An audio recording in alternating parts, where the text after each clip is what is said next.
नमस्कार, मी doctor Nitin Lad, senior IVF consultant and embryologist. मी गेल्या 25-30 वर्षापासून नाशिक विभागात वंध्यत्व निवारणाचं कार्य करतोय. IVF डे आहे म्हणजे काय, तर बरोबर 25 जुलै 1978 साली ह्याच दिवशी जगातलं पहिलं IVF बाळाचा जन्म झाला.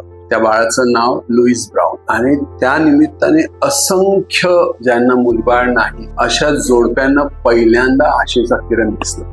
ह्या टेस्ट ट्यूब बेबीच्या जन्माच्या अगोदर, लुईस ब्राउनच्या जन्माच्या अगोदर पूर्ण जगभरामध्ये वंध्यत्व निवारण पेशंटला ट्रीटमेंट म्हणजे काही गोळ्या, औषधं, काही इंजेक्शन च्या पलीकडे काहीच नसायचं. फ्रस्ट्रेशनचं प्रमाण प्रचंड होतं. त्यामुळे ज्यावेळी पहिल्या लुईस ब्राउनचा जन्म झाला त्यावेळी अख्ख्या मानव जातीला जणू काही एक आशेचा किरण दिसला. आणि त्यानिमित्त हे एवढं प्रचंड काम करणारे जे सायंटिस्ट होते, डॉक्टर स्टेप्टो आणि डॉक्टर रॉबर्ट एडवर्ड, ह्या दोघांना नंतर नोबेल प्राइज पण देण्यात आलं. आणि ते द्यायलाच पाहिजे, कारण तुम्हाला माहितीये का मित्रांनो, त्यानंतर आजच्या तारखेपर्यंत जगात अक्षरशः करोडोनी बाळ जन्माला आले, हा केवळ आणि केवळ IVFच्या माध्यमातून. आज आपण सगळ्यांना परत सगळ्यांचं मी अभिनंदन करतो आणि मी देवाकडे अशी आशाही करतो की जगाच्या पाठीवर असणाऱ्या प्रत्येक